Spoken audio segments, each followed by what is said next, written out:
မင်္ဂလာပါအင်္ဂလိပ်လိုကောင်းကောင်းပြောတတ်ဖို့အင်္ဂလိပ်လိုကောင်းကောင်းရေးတတ်ဖို့အင်္ဂလိပ်စကားစုလေးတွေကိုလေ့လာကြည့်အောင်နံပါတ်1 at first sight မြင်ချင်းလို့ပြောတာနောက်တစ်ခု take note မှတ်စုလိုက်မှတ်တာကိုပြောတာဥပမာ take note what I say ငါပြောတာတွေကိုမှတ်စုလိုက်မှတ်လို့ပြောတာ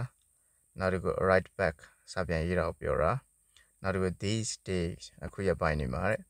နောက်တစ်ခု by and large များသောအားဖြင့်လို့ပြောတာနောက်တစ်ခု save time အချိန်ကုန်သက်သာစေတာကိုပြောတာနောက်တစ် pass exam စာမေးပွဲအောင်တာကိုပြောတာပေါ့နော် fail ဆိုရင်တော့ကြာရှုံးနေပေါ့ကြာတယ်ပေါ့နောက်တစ် after that အဲ့ဒီနောက်တော့နောက်တစ် at that time အဲ့ဒီအချိန်တုန်းကလို့ပြောတာနောက်တစ် a long wait အချိန်အကြာကြီးစောင့်ရတာကိုပြောတာနောက် pay attention ဂရုတစိုက်အာရုံစိုက်ပြီးနားထောင်တာကိုပြောတာ tomorrow day နောက်တစ်2ရက်လို့ပြောတာနောက် the evening class ညနေပိုင်းအတန်းပေါ့နော်နောက်တစ် half price တဝက်ဈေးနှုန်းလို့ပြောတာနောက်တစ်ခု for ages အချိန်အကြာကြီးလို့ပြောတာ for ages လို့မပြောရင် for a long time လို့ပြောပါနော်အတူတူပဲနောက်တစ်ခု see off လိုက်ပို့တာကိုပြောတာနောက်တစ်ခု traffic light မီးပွိုင်ကိုပြောတာ